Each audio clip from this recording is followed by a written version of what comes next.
ஏ மாயா, வெளியே வந்துட்டு ஏன் ஒரு மாதிரி பதட்டமா இருக்க? லீவை என்ஜாய் பண்ணலாம்ல.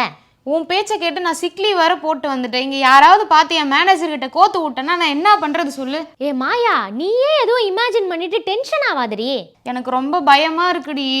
ஏய், லீவ் போட்டாச்சு, என்ஜாய் பண்ணணும்னு வந்தாச்சு, இன்னமும் சோகமாவே இருந்தா என்னடி அர்த்தம்? நீ சொல்றதும் ஒரு வகையில் கரெக்டு தான், இருந்தாலும் என்னது?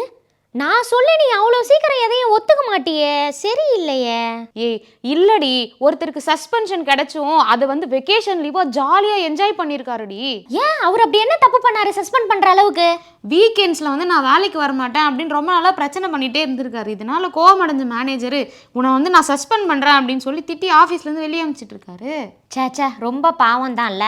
அவராடி பாவம், சஸ்பென்ஷனை கூட மதிக்காம வெக்கேஷன் போயிட்டு ஃபோட்டோ எடுத்து இன்ஸ்டாகிராம்லலாம் போட்டு ஷேர் பண்ணிட்டு இருந்திருக்காரு. ஓ, அதை மேனேஜர் பார்த்து ஏதாவது பிரச்சனையா இருக்குமோ? அப்படிலாம் ஒன்றும் ஆகலடி. அவர் போட்ட போஸ்ட் ரொம்ப வைரல் ஆகி மற்ற எம்ப்ளாயீஸ்லாம் என்ன பண்ணிட்டாங்கன்னா, எவ்வளோ ஒரு கடினமான சூழ்நிலையிலும் அதை வந்து என்ஜாய் பண்ணணும்னு நினச்சி அவர் பண்ண விஷயத்தை பாராட்டி நிறைய பேர் கமெண்ட் பண்ணிட்டு இருக்காங்க. இதெல்லாம் நல்லா பேசு, ஆனா வந்து அப்படியே சோகமாவே இரு, நீ மட்டும் என்ஜாய் பண்ணிடாத. சரி விடு, நான் தானே உனக்கு இந்த கதையே சொன்னேன். எது எப்படின்னா இருக்கட்டும், நாளைக்கு போய் மேனேஜரை நான் சமாளிச்சுக்கிறேன். இப்போ ஜாலியாக இருப்போம், அவ்வளோதான்.